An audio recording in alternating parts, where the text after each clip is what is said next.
My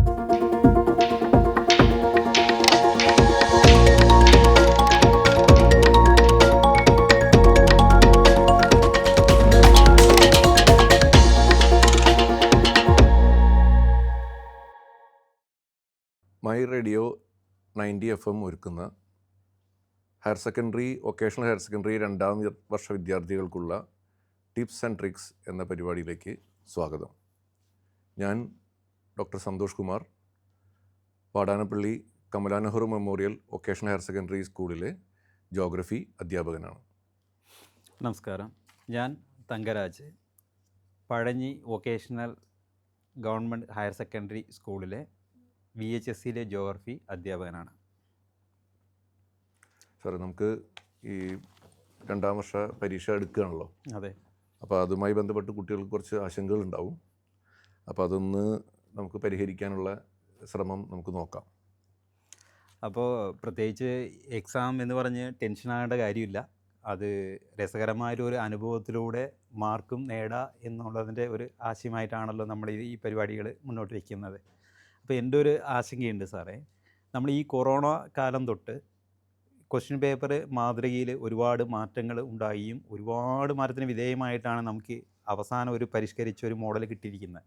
ആ model ഇത് എങ്ങനെയാണെന്ന് ഉള്ളത് സാറൊന്ന് വിശദമായിട്ട് പറയാൻ പറ്റുമോ? തീർച്ചയായിട്ടും. കുട്ടികൾക്ക് ആശങ്കകൾ വേണ്ട ആവശ്യമില്ല.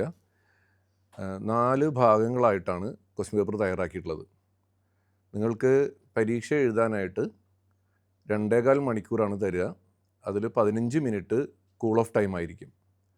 60 മാർക്കിനാണ് ഈ പരീക്ഷ വരിക. CE 20 മാർക്കും പ്രാക്ടിക്കലിന് 40 മാർക്കും. അതിൽ TE പരീക്ഷയ്ക്കുള്ള ഈ 60 മാർക്കുമായി ബന്ധപ്പെട്ട ക്വസ്റ്റ്യൻ പേപ്പറിൽ 4 ഭാഗങ്ങളാണ് ഉണ്ടാവുക. പാർട്ട് A എന്ന് പറയുന്നത് 5 ചോദ്യങ്ങൾ തരും.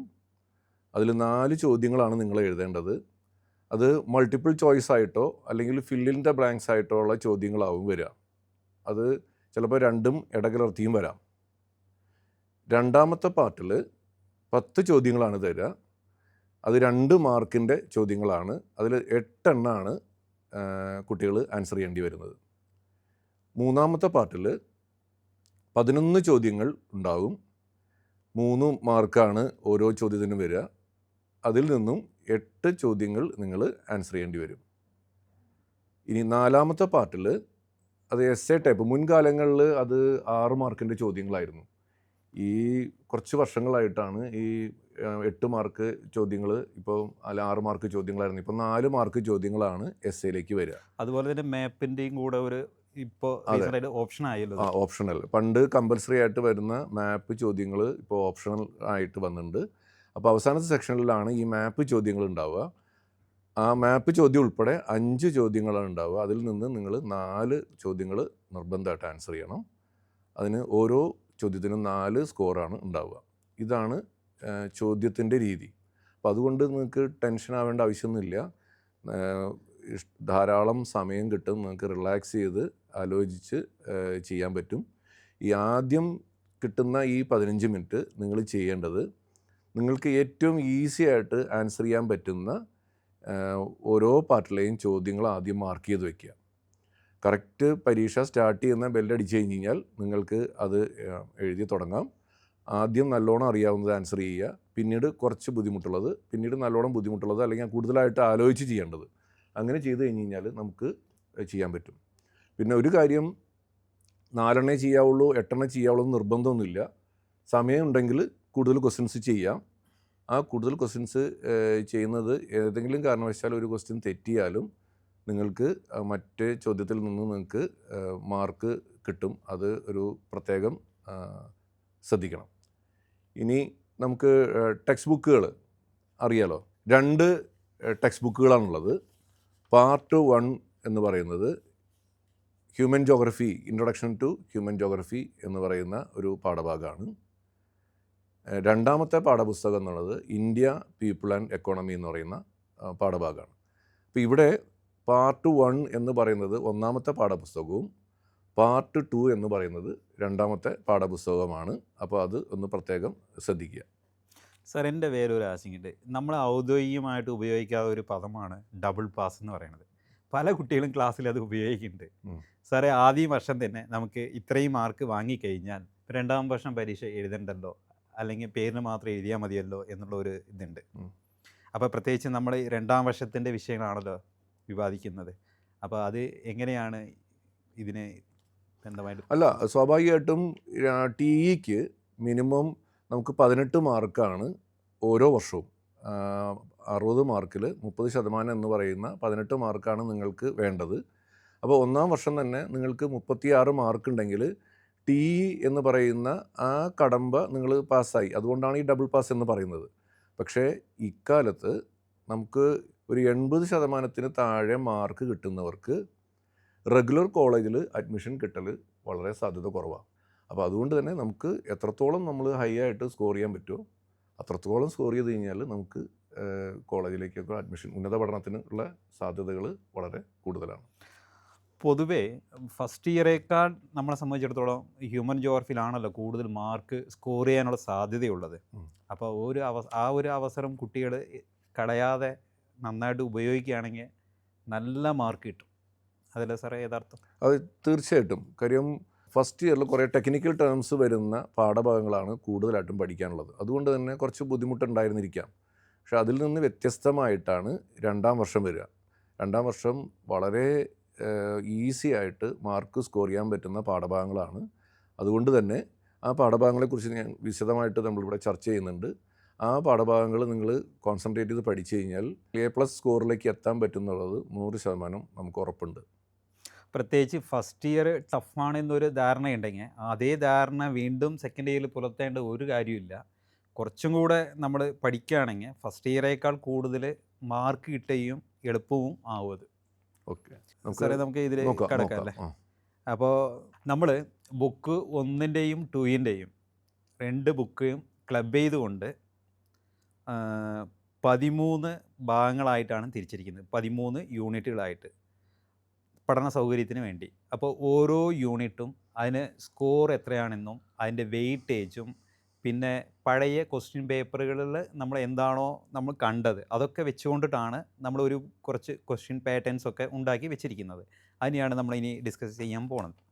ആദ്യത്തേത് സാറേ unit 1 part 1 chapter 1 human geography nature and scope. അതിൽ 2 സ്കോറാണുള്ളത്. അപ്പോൾ ഈ ഏത് ക്വസ്റ്റ്യൻസൊക്കെയാണ് സാധ്യത കൂടുതലായിട്ട് വരുന്നത്? അല്ല, ഇതിനകത്ത് പ്രധാനമായിട്ട് നിങ്ങൾ ശ്രദ്ധിക്കേണ്ടത് ഈ മാനവ വികസനത്തിലെ ചിന്താധാരകളാണ്. അത് 3 പ്രധാന ചിന്താധാരകളുണ്ട്: ഡിറ്റർമിനിസം, പോസിബിലിസം, ന്യൂ ഡിറ്റർമിനിസം. അത് 3ഉം നല്ല പോലെ ഒന്ന് കോൺസെൻട്രേറ്റ് ചെയ്ത് പഠിക്കുക. ചിലപ്പോൾ 3ഉം ഒരുമിച്ച് ചോദിക്കാം, അല്ലെങ്കിൽ ഓരോന്ന് 2 മാർക്കിന് സെപ്പറേറ്റ് ആയിട്ടും ചോദിക്കാനുള്ള സാധ്യതയുണ്ട്. പിന്നെ ആ പാഠഭാഗത്ത് തന്നെ ഈ 2 മാർക്കേ ഉള്ളതുകൊണ്ട് തന്നെ പിന്നൊരു ചോദിക്കാൻ സാധ്യതയുള്ളത് മാനവ ഭൂമിശാസ്ത്ര സമീപനങ്ങളാണ്. അത് 3 സമീപനങ്ങളാണ്. 1 welfare school, 2 radical school, 3 behavioural school. ഈ 3ഉം ശ്രദ്ധിച്ച് പഠിച്ചു കഴിഞ്ഞ് കഴിഞ്ഞാൽ ഇതിൽ നിന്ന് കിട്ടാവുന്ന 2 മാർക്ക് നിങ്ങൾക്ക് പൂർണ്ണമായിട്ടും സ്കോർ ചെയ്യാൻ പറ്റും. സാറ് പറഞ്ഞ ഈ 3 ചിന്താധാരകളുടെ അടിസ്ഥാനത്തിലായിരിക്കും തോന്നുന്നു നമ്മുടെ ടെക്സ്റ്റ് ബുക്ക് തന്നെ ഉള്ളത്. അതിനകത്ത് കണ്ടു കഴിഞ്ഞാൽ ഈ പറയുന്ന 3ഉം ഉണ്ട്. അതെ, എല്ലാം വരും. ഡിറ്റർമിനിസവും പോസിബിലിസവും എല്ലാം വരുന്നൊരു പാഠഭാഗമാണ്. നമുക്ക് രണ്ടാമത്തേലേക്ക് കിടക്കാം. Okay sir. Unit 2 part 1 chapter 2 part 2 chapter 1 the world population distribution density and growth. ഇതിൽ ഞങ്ങൾ പോപ്പുലേഷൻ ഡിസ്ട്രിബ്യൂഷൻ ഡെൻസിറ്റി ഗ്രോത്ത് എന്നിവ മൊത്തത്തിൽ ലോകത്തിൻ്റെയും പിന്നെ ഇന്ത്യയിലെയും കാര്യങ്ങൾ ഒന്നിച്ചാണ് ക്ലബ് ചെയ്ത് ഇട്ടിരിക്കുന്നത്. അതിൽ സ്കോറ് ഏറ്റവും കൂടുതലുണ്ട് സാറേ. അതിലാണ് 11 മാർക്ക് ഈ പാഠഭാഗത്ത് നിന്ന് നിങ്ങൾക്ക് പ്രതീക്ഷിക്കാം. അപ്പം ശ്രദ്ധിക്കേണ്ട ഒരു കാര്യം എന്ന് പറയുന്നത് ഇതിൽ കൂടുതൽ ചോദ്യങ്ങൾ നിങ്ങൾക്കറിയാം. 11 മാർക്ക് എന്ന് പറയുമ്പോൾ തന്നെ കൂടുതൽ ചോദ്യങ്ങൾ ഈ പാഠഭാഗത്തു നിന്ന് ഉണ്ടാവും. അതിൽ ഏറ്റവും ആദ്യം ശ്രദ്ധിക്കേണ്ടത് ജനസംഖ്യാ വിതരണത്തെ സ്വാധീനിക്കുന്ന ഘടകങ്ങളാണ്. അതിൽ 3 ഘടകങ്ങളുണ്ട്: ഭൂമിശാസ്ത്ര ഘടകങ്ങൾ, സാമ്പത്തിക ഘടകങ്ങൾ, സാമൂഹിക സാംസ്കാരിക ഘടകങ്ങൾ. അത് ഒരിക്കലും ഒരുമിച്ച് സാധാരണ രീതിയിൽ ചോദിക്കാറില്ല. പക്ഷേ എസ് എ ടൈപ്പാണ്, 4 മാർക്കിൻ്റെ ചോദ്യമായിട്ടാണ് വരിക. ഈ 3 ഫാക്ടേഴ്സും സൂചിപ്പിച്ചുകൊണ്ട് ഏതെങ്കിലും ഒന്നിനെ വിശദീകരിക്കാനാണ് സാധാരണ രീതിയിൽ വരിക.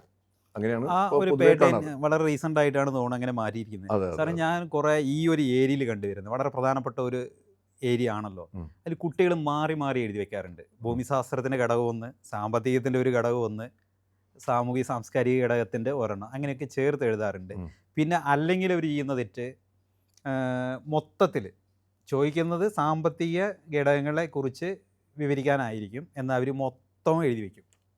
അത് നിങ്ങളുടെ സമയം നഷ്ടപ്പെടാനുള്ള സാഹചര്യങ്ങളുണ്ട്. ഇപ്പോൾ ചോദ്യം മനസ്സിലാക്കിയിട്ട് അതിന് മാത്രം ഉത്തരം എഴുതാൻ ശ്രമിച്ചു കഴിഞ്ഞാൽ നമുക്കത് ഫുള്ള് മാർക്കും സ്കോർ ചെയ്യാം. കൂടുതൽ ടൈം നിങ്ങൾക്ക് മറ്റു ക്വസ്റ്റ്യൻസ് അറ്റംപ്റ്റ് ചെയ്യാനായിട്ട് കിട്ടുകയും ചെയ്യും. ഇനി രണ്ടാമത്തെ നമ്മൾ ശ്രദ്ധിക്കേണ്ടതെന്ന് പറഞ്ഞു കഴിഞ്ഞാൽ ജനസംഖ്യാ വിതരണത്തെ സൂചിപ്പിക്കുന്ന ഒരു പ്രധാനപ്പെട്ട ഒരു ഇൻഡിക്കേറ്ററാണ് ജനസാന്ദ്രത. അതെ. സാധാരണ രീതിയിൽ നമ്മൾ ജനസാന്ദ്രത കണക്കാക്കുന്നത് ഒരു പ്രദേശത്തിൻ്റെ എത്ര ജനങ്ങളുണ്ട് അതിനെ ഹരിക്കണം ഇതിൻ്റെ ഏരിയ, ആ പ്രദേശത്തിൻ്റെ ഏരിയ, അതാണ് സാധാരണ.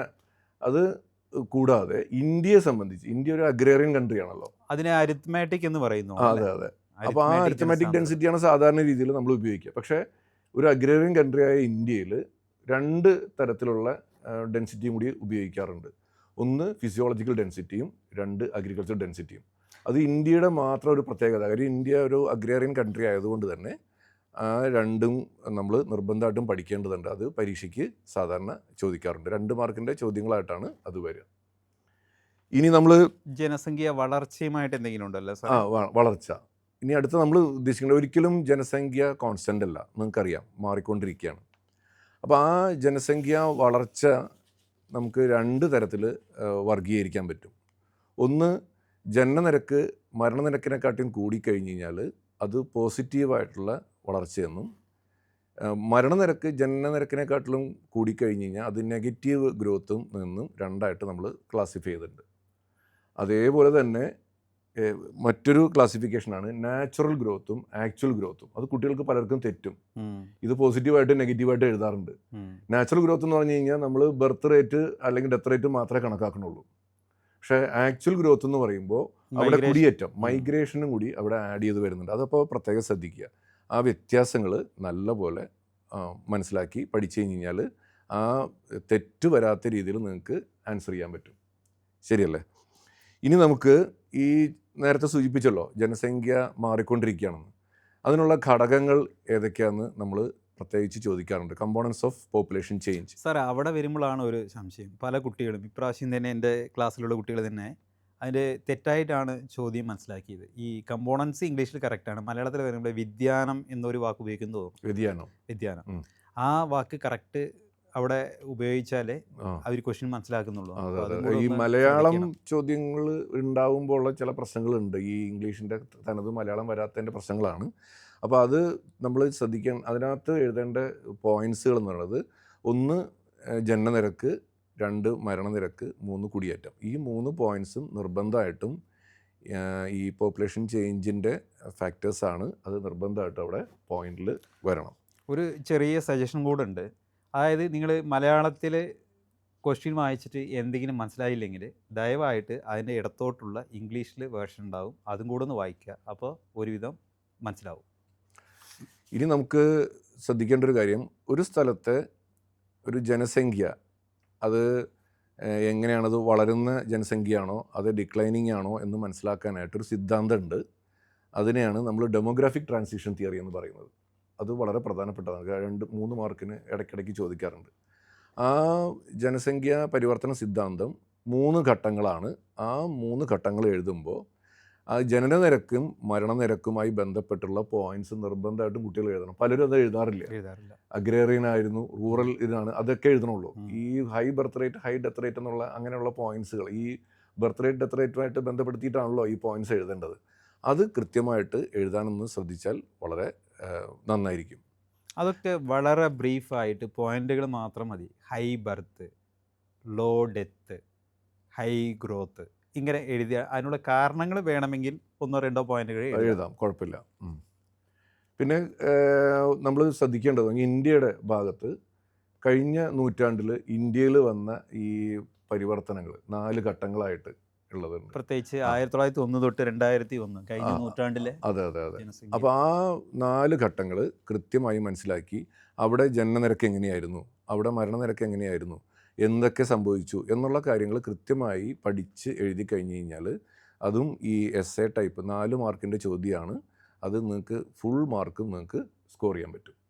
സാർ അത് പണ്ട് ഈ 4 കൂടെ ഒന്നിച്ച് ചോദിക്കുന്ന ഒരു രീതിയായിരുന്നു. ഇപ്പോൾ ഇടയ്ക്ക് ഞാൻ കാണുന്നത് ഇടയിൽ മാത്രം മൂന്നാമത്തെ ഫേസ് ആ അത് ജനസംഖ്യാ വിസ്ഫോടനം നടക്കുന്നത്, അല്ലെങ്കിൽ അതിന് തൊട്ട് മുന്നണിയിലുള്ള സ്റ്റേജ് സ്റ്റഡി ഗ്രോത്ത്, അതെ അതെ അതെ അങ്ങനെയുള്ള സ്പെസിഫൈ ചെയ്തിട്ടാണ് അതങ്ങനെ ചോദിക്കും. 2 ചോദിക്കുന്നത്. മാർക്കിനും 3 മാർക്കിനും അങ്ങനെയും ചോദിക്കാറുണ്ട്. ഉം.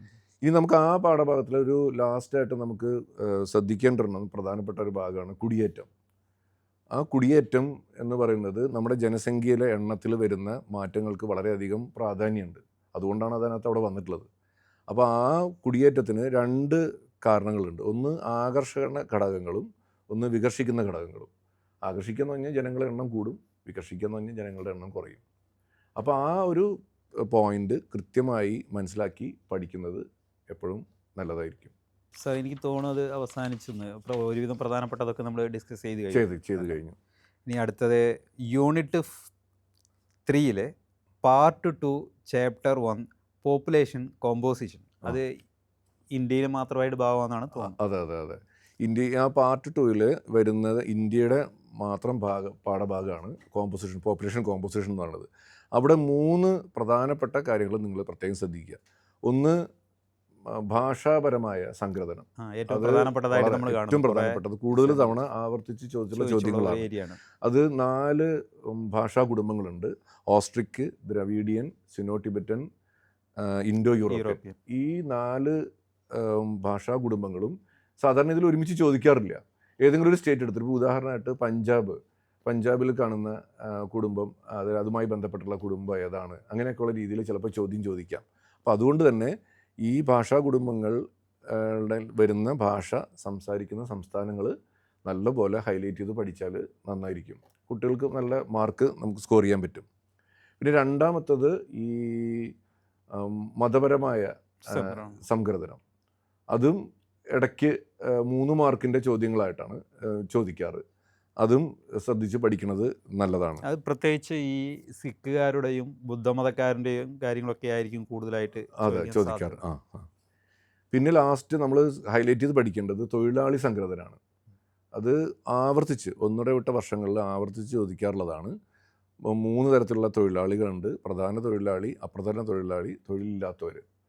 183 ദിവസത്തിൽ കൂടുതൽ തൊഴിലെടുത്തു കഴിഞ്ഞാൽ അത് പ്രധാന തൊഴിലാളിയെന്നും, 183 താഴെയാണെങ്കിൽ അപ്രധാനമാണെന്നും, തീരെ തൊഴിലെടുക്കാത്തവർ എന്നുള്ള രീതിയിൽ ആ ക്ലാസിഫിക്കേഷൻ, നോൺ വർക്കർ എന്നുള്ള ക്ലാസിഫിക്കേഷൻ, അതും സാധാരണ രീതിയിൽ 3 മാർക്കിൻ്റെ ചോദ്യത്തിലാണ് അത് വരാറ്.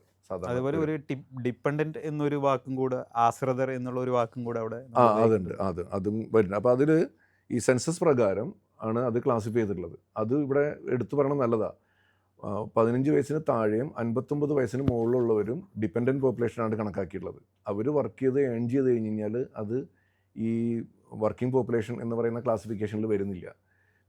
15 വയസ്സിനും 59 വയസ്സിനും ഇടയിലുള്ളവർ മാത്രമേ ഈ വർക്കിംഗ് പോപ്പുലേഷനായിട്ട് കണക്കാക്കിയിട്ടുള്ളൂ. അത് ഒന്ന് മനസ്സിലാക്കി വെക്കുന്നത് നല്ലതാണ്. നമുക്ക് അടുത്ത യൂണിറ്റിലേക്ക് കടക്കാൻ തോന്നുന്നു. Okay sir. Unit 4 part 1 chapter 3 human development, മനുഷ്യവികസനം. അതിൽ പ്രധാനമായിട്ടും 3 കാര്യങ്ങളാണ് ശ്രദ്ധിക്കാനുള്ളത്. ഒന്ന്, നമ്മൾ പ്രധാനമായിട്ട് ചോദിച്ച് കാണുന്നത് 3 മാർക്കിൻ്റെ ചോദ്യമായിട്ട് വളർച്ചയും വികസനവും തമ്മിലുള്ള വ്യത്യാസമാണ്. വളർച്ച എന്ന് പറയുന്നത് ക്വാണ്ടിറ്റേറ്റീവ് ആണെന്നും വികസനം എന്ന് പറയുന്നത് ക്വാളിറ്റേറ്റീവ് ആണെന്നുള്ള ആ പ്രധാനപ്പെട്ട വ്യത്യാസം അവിടെ നമ്മൾ ഹൈലൈറ്റ് ചെയ്യണം. അതാണ് നമ്മൾ ശ്രദ്ധിക്കേണ്ട ഒരു കാര്യം. സാർ, ഇത് പഠിപ്പിക്കുമ്പോൾ ഒരു രസകരമായ ഒരു അനുഭവം ഉണ്ടായി. ഞാൻ പറഞ്ഞു ഗ്രോത്ത്, വളർച്ച, വ്യത്യാസം പറഞ്ഞുകൊണ്ടിരുന്നു. അപ്പോൾ പറഞ്ഞു പോലീസ് സ്റ്റേഷനിലെ കേസുകൾ കൂടുന്നു. അപ്പോൾ അത് എന്താണെന്ന് ചോദിച്ചു. അത് വളർച്ചയാണോ എന്ന് ചോദിച്ചു. വളർച്ചയാണ്, നേരത്തെ 100 ഉണ്ടായിരുന്നു, ഇപ്പോൾ 200 ആയി. അപ്പോൾ അത് വളർച്ചയാണ്. വികസനമാണോ എന്ന് ചോദിച്ചു. അപ്പോൾ അതിനൊരു ഉദാഹരണമായിട്ട് പറഞ്ഞു അത് വികസനമല്ല. കുറ്റകൃത്യങ്ങൾ കുറയുക, കോടതികളിലെ കേസുകൾ കുറയുക, ഹോസ്പിറ്റലിൽ പോണ ആളുകളെ എണ്ണമൊക്കെ കുറയുക, ഇതൊക്കെയാണ് അങ്ങനെ പറഞ്ഞു. അത് നല്ലൊരു പോയിൻ്റാണ്. പിന്നെ നമ്മൾ ഈ 4 പില്ലേഴ്സ്, മനുഷ്യ വികസനത്തിൻ്റെ 4 തൂണുകൾ, അത് നല്ല പോലെ പഠിക്കണം. കാര്യം 4 മാർക്കിൻ്റെ ചോദ്യത്തിൽ വരെ ചോദിച്ചിട്ടുണ്ട് ഒരു തവണ. അതെന്ന് പറയുന്നത് ഇക്വിറ്റി, സസ്റ്റൈനബിലിറ്റി, പ്രൊഡക്ടിവിറ്റി, എംപവർമെൻറ്റ്, ഈ 4 പോയിൻറ്റ്സും ഉം. അത് നിർബന്ധമായിട്ടും അതിനകത്ത് ഉൾക്കൊള്ളിക്കണം. എന്നാൽ മാത്രമേ അത് അത് സാധാരണ ചോദിക്കാറുള്ള ചോദ്യങ്ങളാണ്, അത് നമ്മൾ വിട്ടുപോയിട്ടില്ല. പിന്നെ മാനവ വികസന സമീപനങ്ങളാണ്, അപ്രോച്ചസ്, ഹ്യൂമൻ ഡെവലപ്മെൻറ്റൽ അപ്രോച്ചസ് ആണ്. ആദ്യകാലങ്ങളിൽ ഇൻകം ആണ് പ്രധാനപ്പെട്ട ഒരു ക്രൈറ്റീരിയ ആയിട്ട് വെച്ചിരുന്നത്, ഇൻകം. അത് കഴിഞ്ഞിട്ട് വെൽഫെയറിലേക്ക് മാറി, വെൽഫെയർ അപ്രോച്ചിലേക്ക് മാറി. പിന്നീടാണ് ബേസിക് നീഡ്സ്, കാര്യം പാർപ്പിടം, വസ്ത്രം, അത് ഏറ്റവും പ്രധാനപ്പെട്ടതെന്ന് തോന്നുന്നു. ILOൻ്റെ ഇൻ്റർനാഷണൽ ലേബർ ഓർഗനൈസേഷൻ്റെ ഒരു ഇതായതുകൊണ്ട് കുറച്ചും കൂടെ കൂടുതലായിട്ട് എക്സാമിൽ ചോദിക്കേണ്ടെന്ന് തോന്നുന്നു. അതെ, ബേസിക് നീഡ്സ് അപ്രോച്ച്. പിന്നെ ലാസ്റ്റ് വന്നതാണ് ഈ കേപ്പബിലിറ്റി അപ്രോച്ച്, അമർത്യ സെന്നിൻ ഇതായിട്ടുള്ള കേപ്പബിലിറ്റി. ഈ 4 അപ്രോച്ചുകളും നമ്മൾ നല്ല രീതിയിൽ പഠിച്ചു വയ്ക്കുക. ഏതെങ്കിലും 2 എന്തായാലും പരീക്ഷയ്ക്ക് ആ പാഠഭാഗത്ത് നിന്ന് ചോദിക്കാനുള്ള സാധ്യതയുണ്ട്. ഇതിലുമായിട്ട് ബന്ധപ്പെട്ട് പറയാനുള്ളത്, മിക്കവാറും കുട്ടികൾ ചെയ്യുന്ന ഒരു തെറ്റാണ്, സമീപനത്തെക്കുറിച്ച് ചോദിക്കുമ്പോൾ അതിൽ 1-2 അപ്രോച്ചസ് ഉണ്ടാവും, അതേപോലെ തിരിച്ച് അങ്ങോട്ടുണ്ടാവും. പില്ലറുകൾ ചോദിക്കുമ്പോൾ അതിൽ അപ്രോച്ച് മാറി എഴുതി വെക്കാനാണ്. അപ്പോൾ അതൊന്ന് ശ്രദ്ധിച്ച് പഠിച്ചാൽ നല്ലതാണ്. നമുക്ക് അടുത്ത യൂണിറ്റിലേക്ക് കടക്കാൻ തോന്നുന്നു. ഇപ്പോൾ ഇതിലെ പ്രധാനപ്പെട്ട പോയിന്റ്സുകളൊക്കെ ആയി തോന്നുന്നു. അടുത്ത നമുക്ക് യൂണിറ്റ് 5 ആണ്, പാർട്ട് 2, ചാപ്റ്റർ 2, ഹ്യൂമൻ സെറ്റിൽമെൻറ്റ്സ്. ആ സെറ്റിൽമെൻറ്റ്സ് എന്നുള്ള പാഠഭാഗത്ത് നമ്മൾ പ്രധാനമായിട്ടും ശ്രദ്ധിക്കേണ്ടത് ഈ നഗരവും ഗ്രാമവും തമ്മിലുള്ള വ്യത്യാസം. ഗ്രാമങ്ങൾ എന്ന് പറയുന്നത് പ്രൈമറി ആക്ടിവിറ്റി, കൃഷി പോലുള്ള അതുമായി ബന്ധപ്പെട്ട് ജീവിക്കുന്ന ആൾക്കാരാണ് കൂടുതൽ കാണുക. നഗരം എന്ന് പറയുമ്പോൾ സർവീസ്, കൂടുതൽ സേവനങ്ങൾ നൽകുന്ന അതുമായി ബന്ധപ്പെട്ട്, അല്ലെങ്കിൽ ഇൻഡസ്ട്രീസോ അതൊക്കെ കാണപ്പെടുന്ന സെക്കൻഡറി ആക്ടിവിറ്റീസ് കാണപ്പെടുന്നതാണ്. അപ്പോൾ ആ ഒരു ബേസിക് വ്യത്യാസം പലരും കുട്ടികൾ എഴുതാറില്ല. ഇവിടെ അവർ ജനറലായിട്ട് പഠിക്കാതെ ഇവിടെ ആൾക്കാർ കുറവാണ്, അവിടെ ആൾക്കാർ കൂടുതലാണ് എന്നുള്ള ആ ഒരു ക്ലാസിഫിക്കേഷനിലേക്ക് ചിലപ്പോൾ പോകാറുണ്ട്. പക്ഷെ നമുക്ക് പ്രധാനപ്പെട്ട പോയിന്റ് വിട്ടുപോകാനും പാടില്ല. ഇതൊക്കെ എഴുതാം, അത് വ്യത്യാസമല്ല എന്നല്ല, പക്ഷേ ഈ പ്രധാനപ്പെട്ട വ്യത്യാസങ്ങൾ അത് നിർബന്ധമായിട്ട് എഴുതണം എന്നുള്ളത് ഒന്ന് ശ്രദ്ധിക്കേണ്ടി വരും. പിന്നെ ഇന്ത്യയിൽ ഈ ഗ്രാമീണ വാസസ്ഥലങ്ങളെ ക്ലാസിഫൈ ചെയ്തിട്ടുണ്ട്. അത് ക്ലസ്റ്റേർഡ്, സെമി ക്ലസ്റ്റേർഡ്, ഹാംലെറ്റഡ്, ഡിസ്പേഴ്സ്ഡ്. അത് ഇന്ത്യയിലെ മാത്രം ഒരു പ്രത്യേകത എന്ന് തോന്നുന്നു അല്ലേ? അത് ഈ പ്രത്യേകിച്ചും ഈ അഗ്രേറിയൻ കൺട്രി ആയതുകൊണ്ടായിരിക്കും ഇത്തരത്തിലുള്ള ഗ്രാമങ്ങൾ, പല തരത്തിൽ ഉള്ള ഗ്രാമങ്ങൾ ഇന്ത്യയിൽ പല ഭാഗങ്ങളിലായിട്ട് കാണപ്പെടുന്നത്. അപ്പോൾ അത് കാരണങ്ങളും ഉണ്ട് താനും. അപ്പോൾ അത് ഒന്ന് നല്ല പോലെ മനസ്സിലാക്കി പഠിക്കുന്നത് നല്ലതാണ്. പിന്നെ നഗരങ്ങളെ സംബന്ധിച്ച് വരികയാണെങ്കിൽ, നഗരങ്ങൾ, അവിടെ എല്ലാ നഗരങ്ങളിലും പലതരത്തിലുള്ള ആക്ടിവിറ്റി ഉണ്ടാവും. പക്ഷേ അതിൽ ഒരു പ്രധാനമായിട്ടൊരു ആക്ടിവിറ്റി അല്ലെങ്കിൽ പ്രവൃത്തി അവിടെ ഉണ്ടാവും. ആ പ്രവൃത്തി അടിസ്ഥാനമായിട്ട് ഒരു ക്ലാസിഫിക്കേഷൻ ഉണ്ട്. അത് നല്ലപോലെ ഫങ്ഷൻ. ഇപ്പോൾ ഉദാഹരണം എടുക്കുകയാണെങ്കിൽ തിരുവനന്തപുരം, അവിടെ അഡ്മിനിസ്ട്രേഷൻ ആണ്, അല്ലെങ്കിൽ ഭരണം സ്ഥിരാകേന്ദ്രമാണ്, അതിന് അഡ്മിനിസ്ട്രേറ്റീവ് ടൗൺ എന്ന് പറയാം. കൊച്ചി എന്ന് പറയുന്നത് ഒരു പോർട്ട് ടൗൺ അല്ലെങ്കിൽ ഒരു കൊമേഴ്സ്യൽ ടൗൺ എന്ന് പറയാം.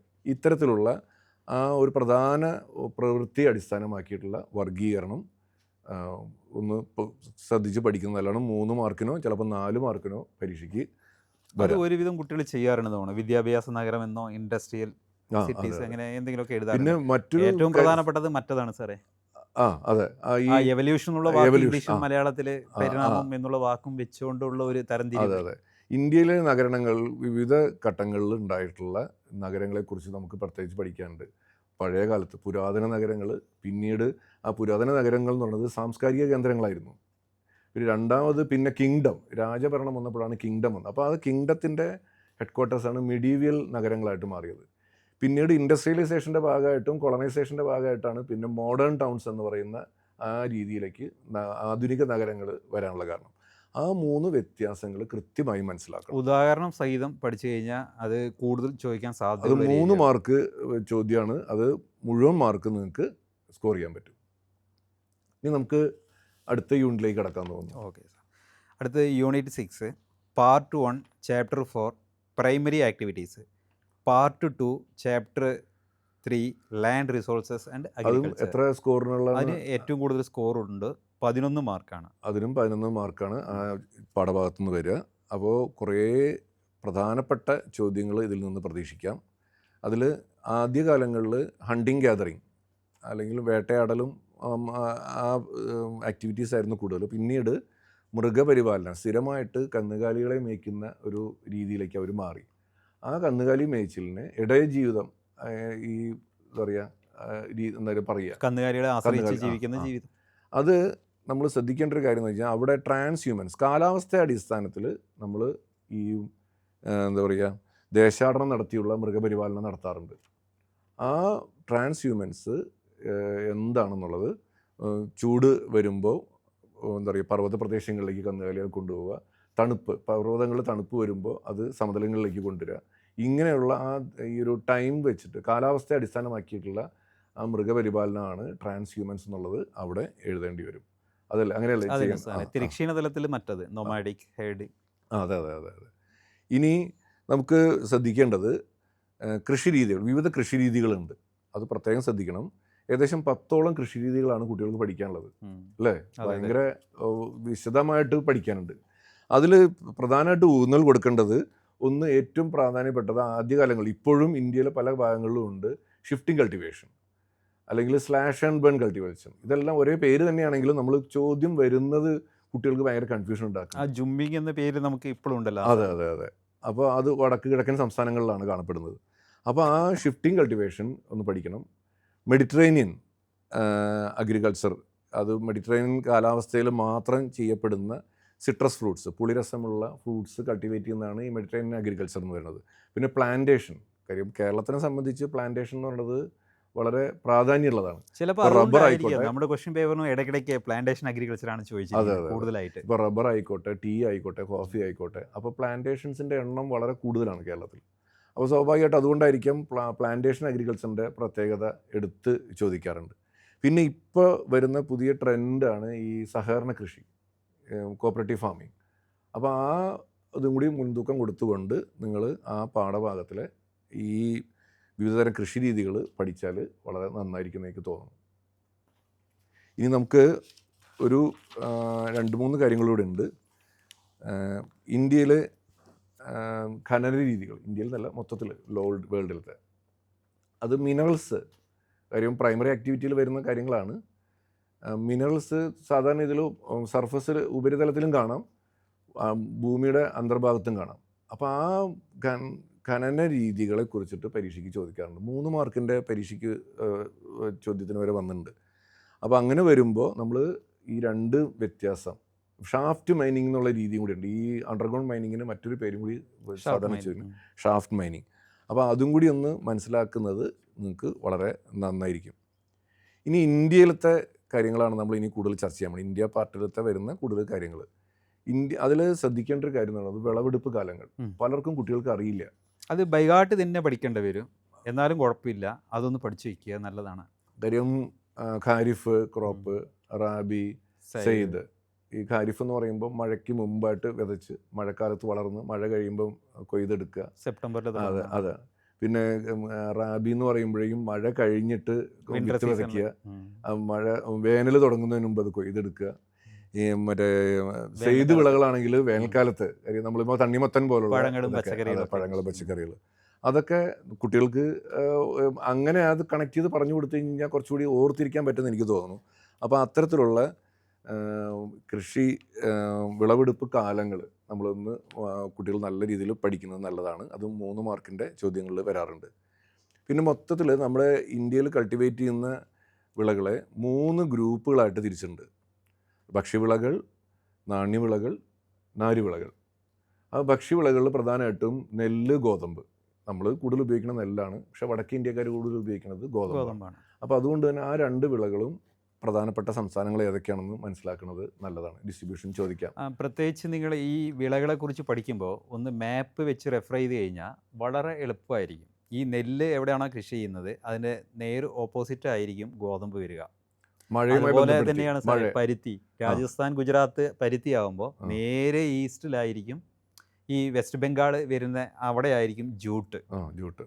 മഴയുടെ അളവനുസരിച്ചിട്ടാണ് ഈ വേരിയേഷൻസ് ഒക്കെ വരുന്നത്, അതൊന്ന് ശ്രദ്ധിക്കുക.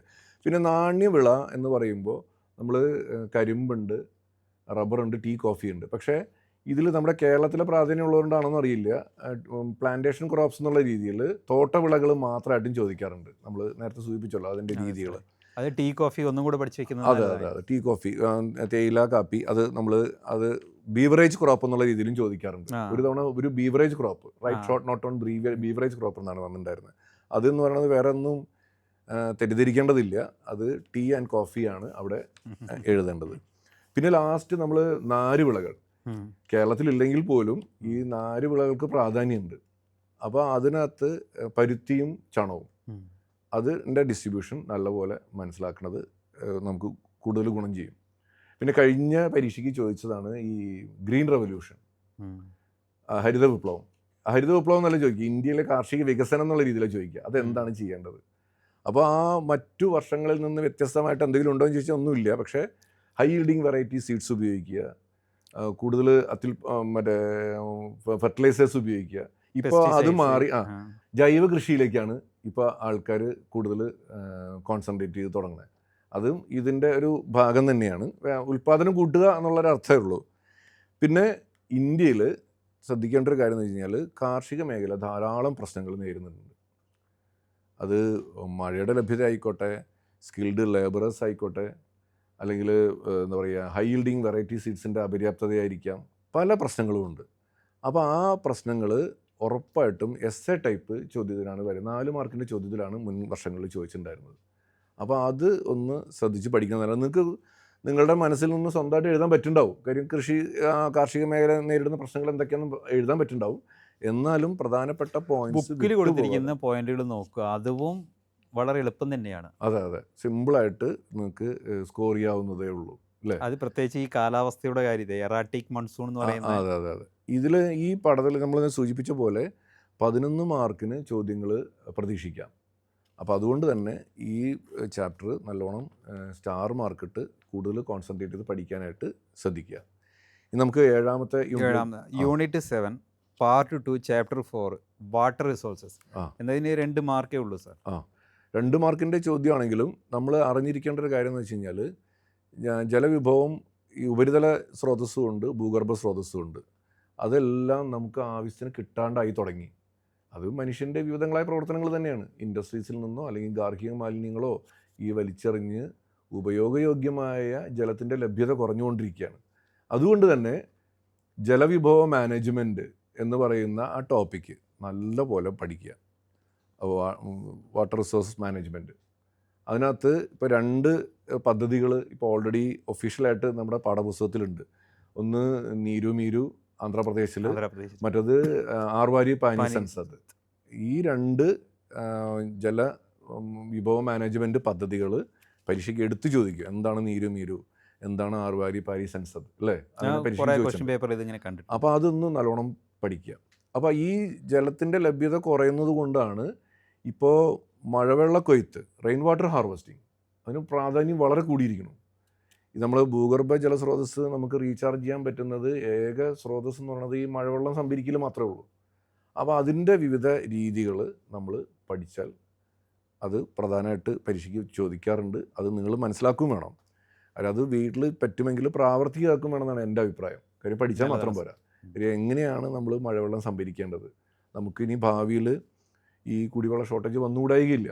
അപ്പോൾ അതെങ്ങനെ തരണം ചെയ്യുക എന്നുള്ളത് നമ്മൾ പ്രാക്ടിക്കലായിട്ട് വീട്ടിലും കൂടി ചെയ്ത് കഴിഞ്ഞ് കഴിഞ്ഞാൽ പ്രത്യേകിച്ച് ഇതിലൂടെ മാലിന്യങ്ങളുടെ അളവ് മണ്ണിലും വെള്ളത്തിലും കുറഞ്ഞു കിട്ടും മഴവെള്ള കൊയ്ത്തിലൂടെ. അപ്പോൾ നമ്മൾ കുടിക്കുന്ന വെള്ളത്തിൻ്റെ ക്വാളിറ്റി ഒന്ന് കൂടും. ഇനി നമുക്ക് അടുത്ത യൂണിറ്റ് 8 സാറേ, part 2 chapter 5 minerals and energy resources. ഇതിൽ നമ്മൾ ശ്രദ്ധിക്കേണ്ടത് മിനറൽ എന്ന് പറയുമ്പോൾ ലോഹധാതുക്കളുണ്ട്, അലോഹധാതുക്കളുണ്ട്. പക്ഷെ ഇപ്പോൾ പലർക്കും നമ്മൾ കുറേ എക്സാമ്പിൾ കൊടുത്തു കഴിഞ്ഞാൽ ഇതിൽ ഏതാണ് ലോഹം ഏതാണ് അലോഹം എന്നുള്ളത് എഴുതാൻ അറിയില്ല. ലോഹം എന്ന് പറഞ്ഞു കഴിഞ്ഞാൽ വിവിധ രൂപങ്ങളിലേക്ക് മാറ്റാൻ പറ്റുന്ന, അടിച്ച് പരത്തുകയോ അല്ലെങ്കിൽ മറ്റു വിവിധ ഷേപ്പുകളിലേക്ക് മാറ്റാൻ പറ്റുന്നതാണ് ലോഹധാതുക്കൾ.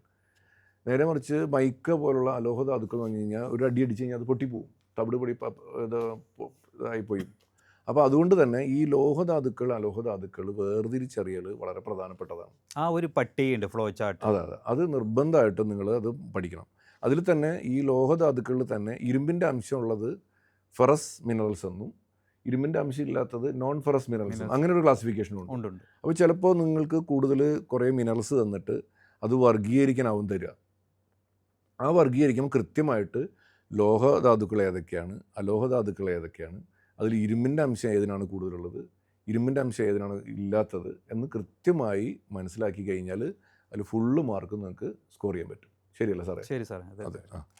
ഇനി അടുത്തത് വരുന്നത് 3 പ്രധാനപ്പെട്ട മേഖലകളിലാണ് ഇന്ത്യയിൽ ധാതുക്കൾ കോൺസെൻട്രേറ്റ് ചെയ്തിട്ടുള്ളത്. അത് വളരെ പ്രധാനപ്പെട്ടതാണ്. ഒന്ന് വടക്ക് കിഴക്കൻ പീഠഭൂമി മേഖല, ധാതുക്കളുടെ കലവറ എന്നും കൂടെ അറിയപ്പെടുന്നതാണ്. ചോട്ടാ നാഗ്പൂർ പീഠഭൂമി, ആ ഭാഗങ്ങളൊക്കെ. രണ്ടാമത്തെ മേഖല എന്ന് പറഞ്ഞാൽ തെക്ക് പടിഞ്ഞാറൻ പീഠഭൂമി, ഡക്കാൻ പീഠഭൂമി പോലുള്ള ഡക്കാൻ പീഠഭൂമിയിൽ ഉള്ള ആ മേഖല. മൂന്നാമത്തത് വടക്ക് പടിഞ്ഞാറ്, ഇന്ത്യയുടെ വടക്ക് പടിഞ്ഞാറ് മേഖലകൾ. ഈ 3 മേഖലകളിലാണ് ധാതുക്കൾ കൂടുതലായിട്ട് കാണപ്പെടുന്നത്. അപ്പോൾ അതിൻ്റെ വിതരണം, ഇന്ത്യയിലെ ധാതുക്കളുടെ വിതരണം ചോദിക്കാം. 3 മാർക്കിൻ്റെ ചോദ്യം വരെ ചോദിക്കാം. കാര്യം 3 പോയിൻ്റ് ഉള്ളതുകൊണ്ട് 3 മാർക്കിൻ്റെ ചോദ്യം വരെ ചോദിക്കാറുണ്ട്. ഇനി നമുക്ക് ഈ ധാതുക്കൾ സംരക്ഷിക്കേണ്ട ആവശ്യകത പലർക്കും അറിയില്ല. നമ്മൾ വേസ്റ്റേജ് ആക്കുന്നു, അമിതമായി ഉപയോഗിക്കുന്നു. ഇനി ഇത് നമ്മൾ വീണ്ടും ഈ റിന്യൂവബിൾ അല്ല ഈ ധാതുക്കൾ എന്ന് പറയുന്നത്. അതുകൊണ്ട് തന്നെ ഇത് വരും തലമുറയ്ക്ക് കൂടി ഉപയോഗിക്കേണ്ട ആവശ്യകത നിങ്ങൾ മനസ്സിലാക്കി അതൊരു ബോധവൽക്കരണം ഉണ്ടാക്കേണ്ടത് എല്ലാവരുടെയും ഒരു അത്യാവശ്യമാണ്. അത് പ്രത്യേകിച്ചും വിദ്യാർത്ഥികൾ എന്നുള്ള രീതിയിൽ നിങ്ങൾക്ക് അതിൻ്റെ പ്രാധാന്യം നല്ലപോലെ ഉൾക്കൊണ്ടുകൊണ്ട് അത് മനസ്സിലാക്കി തന്നെ മുന്നോട്ട് പോകണം എന്നാണ് പറയാനുള്ളത്. നമുക്ക് അടുത്ത യൂണിറ്റിലേക്ക് കടക്കാൻ തോന്നുന്നു. Unit 9 part 1 chapter 5 secondary activities. അതിൽ ഈ സെക്കൻഡറി ആക്ടിവിറ്റീസ് എന്ന് പറയുമ്പോൾ നിങ്ങൾക്കറിയാം വ്യവസായം ആണ് അവിടെ പ്രധാനമായിട്ട് വരിക. നിർമ്മാണം. അതെ, നിർമ്മാണ പ്രവർത്തനങ്ങളാണ്. അപ്പോൾ സ്വാഭാവികമായിട്ടും ഏറ്റവും കൂടുതൽ തവണ ചോദിച്ചുള്ള ചോദ്യം എന്ന് പറഞ്ഞാൽ മോഡേൺ ലാർജ് സ്കെയിൽ ഇൻഡസ്ട്രീസിൻ്റെ പ്രത്യേകതകൾ എന്തൊക്കെയാണ് എപ്പോഴും ചോദിക്കാറുണ്ട്. അപ്പോൾ അതിനകത്ത് വരുന്ന മെക്കനൈസേഷൻ, മോഡേൺ മെഷീനറികൾ, അതിൻ്റെ വിദഗ്ധ തൊഴിലാളികളുടെ ഇത് വരുന്നത് അതെല്ലാം ഹൈ ഇൻവെസ്റ്റ്മെൻ്റ് ആണ്. എന്നാൽ പോലും അതിൻ്റെ പ്രത്യേകതകൾ ഇപ്പോൾ പണ്ടത്തെ രീതിയിൽ നിന്ന് മാറി ഇപ്പോൾ മോഡേൺ ലാർജ് സ്കെയിൽ യൂണിറ്റുകളായി മാറിക്കഴിഞ്ഞു. അപ്പോൾ അതിൻ്റെ പ്രത്യേകതകൾ 3 മാർക്കിൻ്റെ വരെ ചോദ്യത്തിൽ വരാം അല്ലേ? ഇതിന് മൊത്തം 4 മാർക്കാണ് സ്കോർ. അല്ല, 3. അപ്പോൾ ഒരു 3 മാർക്കിൻ്റെ വന്നു. ഇനി നമ്മൾ മനസ്സിലാക്കാനുള്ളത് വ്യവസായങ്ങൾ എല്ലാ സ്ഥലത്തും ഉണ്ടാവില്ല. ഒരു ഉദാഹരണം പറയാം. കേരളത്തിൽ ഇരുമ്പുരുക്ക് വ്യവസായശാലകളില്ല. പരീക്ഷയ്ക്ക് ഒരു തവണ ചോദിച്ചിട്ടുള്ളതാണ്. എന്തുകൊണ്ടാണ് കേരളത്തിൽ ഇരുമ്പുരുക്ക് വ്യവസായശാലകളില്ലാത്തത്? അപ്പോൾ അതിനാവശ്യമായ അസംസ്കൃത വസ്തുക്കൾ കേരളത്തിൽ ലഭ്യമല്ല. അപ്പം ഒരു വ്യവസായശാല തുടങ്ങണമെങ്കിൽ അതിന് ചില പ്രത്യേക ഘടകങ്ങൾ ആവശ്യമാണ്. അപ്പോൾ അത് സ്റ്റാർ മാർക്കിട്ട് പഠിക്കാവുന്ന ഒരു ചോദ്യമാണ്. എന്തൊക്കെ raw materials, power, labour, transport network, market, ഇങ്ങനെയുള്ള പോയിൻറ്റ്സുകളൊക്കെ ഒന്ന് ഹൈലൈറ്റ് ചെയ്ത് പഠിച്ചു കഴിഞ്ഞാൽ അത് 4 മാർക്കിൻ്റെ വരെ ചോദ്യം പ്രതീക്ഷിക്കാം ആ ഭാഗത്ത് നിന്ന്. ഇനി നമുക്ക് അതിനകത്ത് പ്രത്യേകിച്ച് നമുക്കൊന്ന് പറയാം. വേറെ ഒരു ക്വസ്റ്റ്യൻ ഉണ്ട് സാറേ. ഏറ്റവും കൂടുതലായിട്ട് പ്രതീക്ഷിക്കാവുന്നത് ഇതിനെ സംബന്ധിച്ചിടത്തോളം വളരെ എളുപ്പവുമാണ്. നമുക്കൊരു 4 മാർക്ക് സിമ്പിളായിട്ട് സ്കോർ ചെയ്യാൻ ഒരു 3 ഏരിയ തന്നെ പഠിച്ചാൽ മതി. അത് സാറ് 2 ഡിസ്കസ് ചെയ്ത് കഴിഞ്ഞു. അതിനടുത്ത് ഈ തരംതിരിവ് ക്ലാസിഫിക്കേഷൻ, 4 തരത്തിലുള്ള ക്ലാസിഫിക്കേഷൻ ഉണ്ട്. ഒന്ന് ഇൻപുട്ട്, റോ മെറ്റീരിയൽ വെച്ചിട്ടുള്ളത്. അത് അഗ്രോ ബേസ്ഡ്, അഗ്രികൾച്ചർ പ്രൊഡക്ട്സാണ് അത് ഉപയോഗിക്കുക. കെമിക്കൽ ബേസ്ഡ്, രാസ ഇതായിരിക്കും ഉപയോഗിക്കുക. ഫോറസ്റ്റ് ബേസ്ഡ്, പിന്നെ മിനറൽ ബേസ്ഡ്. ഇതെല്ലാം തന്നെ അങ്ങനത്തെ ഒരു ക്ലാസിഫിക്കേഷൻ. എന്ന് പറഞ്ഞാൽ ഇൻപുട്ട് എന്താണോ ഇൻപുട്ട് അതിനെ ബേസ് ചെയ്തിട്ടുള്ള ക്ലാസിഫിക്കേഷൻ അത് പഠിക്കുന്നത് നല്ലതാണ്. അത് പരീക്ഷയ്ക്ക് സാധാരണ ഇതിൽ ചോദിക്കാറുണ്ട്. രണ്ടാമത്തത് ഔട്ട്പുട്ടാണ്. എന്താണോ പ്രൊഡ്യൂസ് ചെയ്യുന്നത്. ഒന്ന് ബേസിക് ഗുഡ്സ്. ബേസിക് ഗുഡ്സ് എന്ന് പറഞ്ഞാൽ മറ്റ് ഇൻഡസ്ട്രീസിന് ആവശ്യമായ സാധനങ്ങൾ കൊടുക്കുക. അതാണ് ബേസിക് ഗുഡ് ഇൻഡസ്ട്രീസ് എന്ന് പറയുക. പിന്നെ വരുന്നത് നമ്മൾ കൺസ്യൂമർ ഗുഡ്സാണ്. കൺസ്യൂമർ ഗുഡ്സ് നമ്മൾ സാധാരണ നിത്യോപയോഗ സാധനങ്ങൾ ഉണ്ടാക്കുന്ന ആ രണ്ട് ക്ലാസിഫിക്കേഷൻ അവിടെ വരും. പിന്നെ ഓണർഷിപ്പിനെ അടിസ്ഥാനമാക്കിയിട്ട് ഇപ്പോൾ ഏതൊക്കെ രീതിയിൽ വ്യവസായങ്ങൾ സിമ്പിളാണ്, കുറേ പ്രാവശ്യം ആവർത്തിച്ച് വന്ന ഒരു ചോദിച്ചിട്ടുള്ളതാണ്. ഒന്ന് ഗവൺമെൻറ് ഓൺഡ് ആയിരിക്കും, അതിനാണ് പബ്ലിക് സെക്ടർ ഇൻഡസ്ട്രീസ് എന്ന് പറയുക. പിന്നെ പൂർണ്ണമായും പ്രൈവറ്റായിട്ട്, അതാണ് പ്രൈവറ്റ് സെക്ടർ എന്ന് പറയുക. പിന്നെ ചില ഇതെല്ലാം തന്നെ സംയുക്ത സംരംഭമാണ്, ജോയിൻറ്റ് സെക്ടർ. അത് കുറച്ച് പ്രൈവറ്റ് പങ്കാളിത്തം ഉണ്ടാവും, ഗവൺമെൻറ്റിൻ്റെ ഷെയറും ഉണ്ടാവും. അതിനാണ് നമ്മൾ ജോയിൻറ്റ് സെക്ടർ എന്ന് പറയുന്നത്. അതിന് ഉദാഹരണങ്ങളാണ് കുട്ടികൾ മിക്കവാറും എഴുതാത്തത്. പിന്നെ മറ്റ് അടിസ്ഥാനമായിട്ടുള്ള ഒരു ക്ലാസിഫിക്കേഷൻ എന്ന് പറയുന്നത് കോട്ടേജ് ഇൻഡസ്ട്രീസ്. ഇപ്പം ഇന്ത്യയിൽ ധാരാളം കുടിൽ വ്യവസായങ്ങളുണ്ട്. ആ കുടിൽ വ്യവസായങ്ങൾ, പിന്നെ അത് കഴിഞ്ഞ് കഴിഞ്ഞാൽ ഒരു 10 ലക്ഷം വരെ ഇൻവെസ്റ്റ്മെൻറ്റ് വരുന്ന ഒരു സ്മോൾ സ്കെയിൽ ഇൻഡസ്ട്രീസ്, പിന്നെ അതിൻ്റെ മുകളിലുള്ള ലാർജ് സ്കെയിൽ ഇൻഡസ്ട്രീസ്. അപ്പോൾ അതിൻ്റെ ആ സൈസിനനുസരിച്ചിട്ട്, വലിപ്പത്തിനനുസരിച്ചിട്ട് cottage industries, small scale industries, large scale industries എന്നുള്ള ക്ലാസിഫിക്കേഷനും കൂടി നമുക്ക് അതിൽ ഉൾപ്പെടുത്താമെന്ന് എനിക്ക് തോന്നുന്നു. ഇനി അടുത്ത യൂണിറ്റിൽ നമുക്ക് ഒന്ന് നോക്കാം.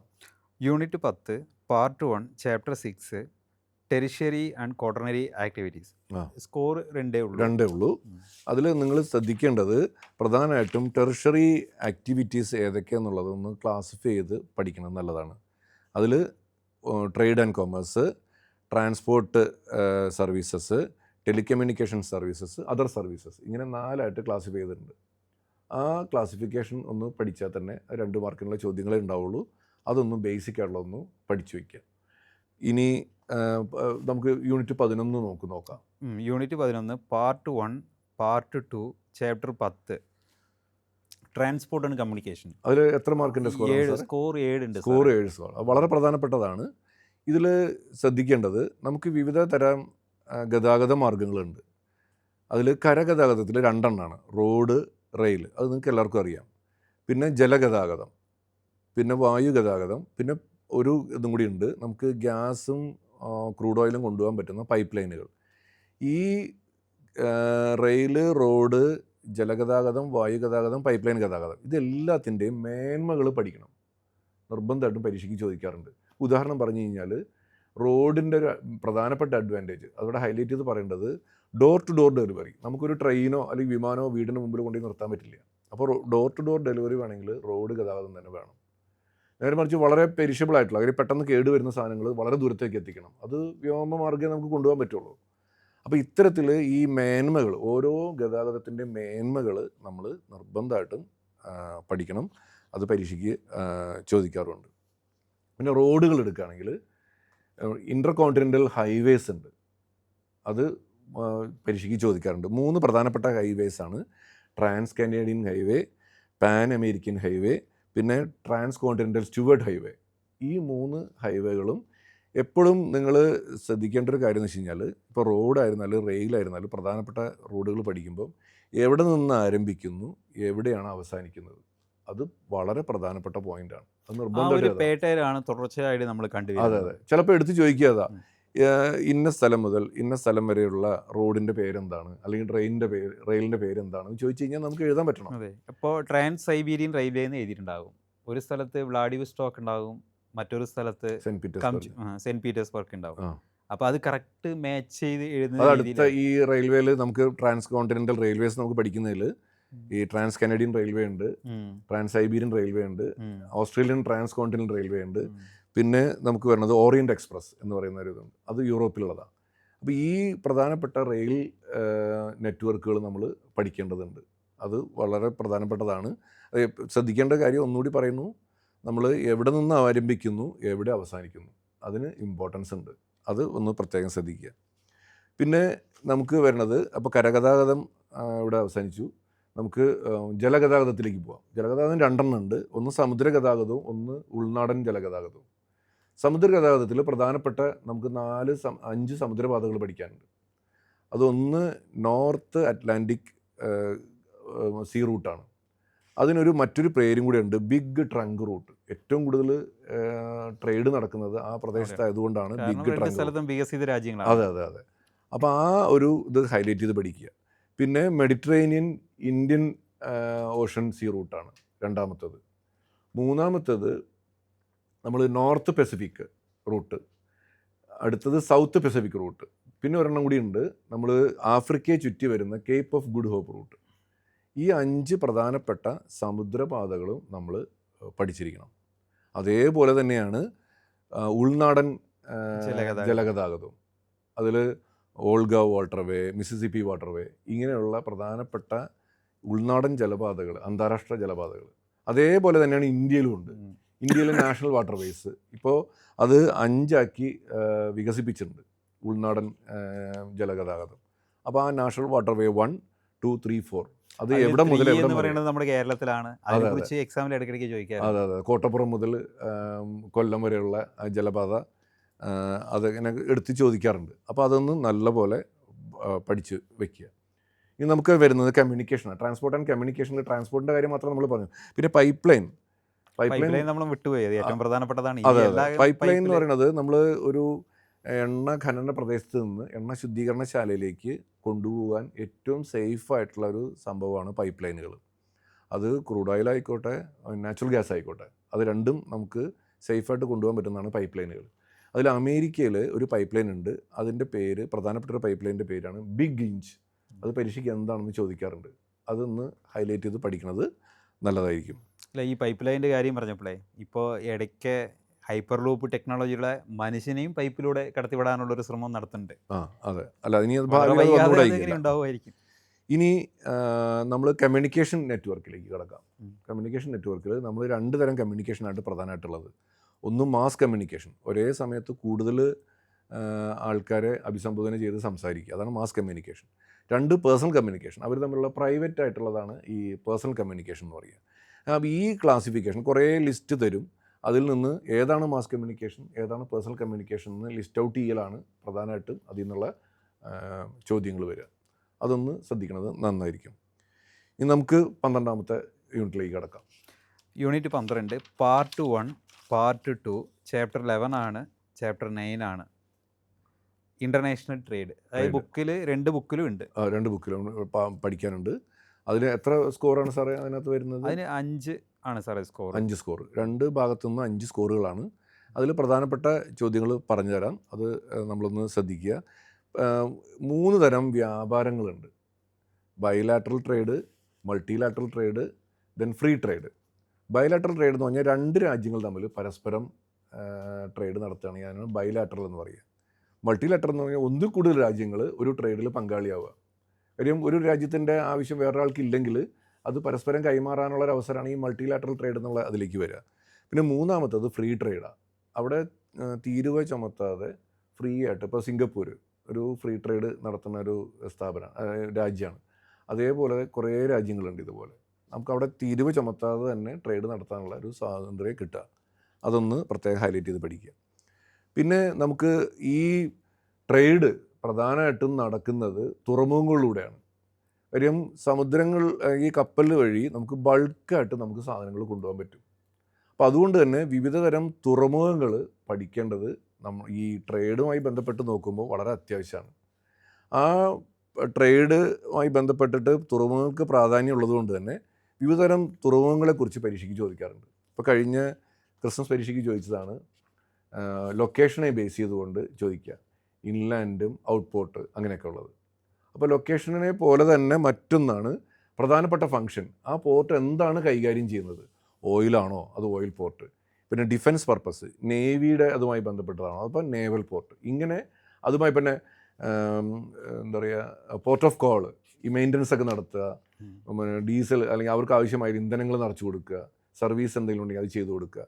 ഇത്തരത്തിലുള്ള ഈ ഫങ്ഷനെ, പ്രധാനപ്പെട്ട ഫങ്ഷനെ ബേസ് ചെയ്തുകൊണ്ടുള്ള ക്ലാസിഫിക്കേഷനും ഇതിൽ പരീക്ഷയ്ക്ക് ചോദിക്കാറുണ്ട്. അത് പ്രത്യേകം ഹൈലൈറ്റ് ചെയ്ത് പഠിക്കുക. ഇനി ഇന്ത്യയിൽ തന്നെ ഇന്ത്യ എന്ന് പറയുന്നത് 3 വശവും കടലുകളാണ്. ആ 3 വശം കടലുള്ളതുകൊണ്ട് ധാരാളം പോർട്ടുകളും ഉണ്ട്. അപ്പോൾ അതുകൊണ്ട് 2 ഒരുമിച്ച് പഠിക്കാതെ 2 ഭാഗങ്ങളായിട്ട് പഠിക്കുന്നത് നല്ലതായിരിക്കും. ഒന്ന് പടിഞ്ഞാറൻ തുറമുഖത്തുള്ള പ്രധാന തുറമുഖങ്ങൾ, ഒന്ന് കിഴക്കൻ തീരത്തുള്ള പ്രധാന തുറമുഖങ്ങൾ. ഇങ്ങനെ കിഴക്ക് എന്ന് എടുത്തു കഴിയുമ്പോൾ മിക്കവാറും കണ്ട്ല, ഹാൽഡിയ എന്ന് വരും. ഈ ഹാൽഡിയ ആണ് കിഴക്ക്.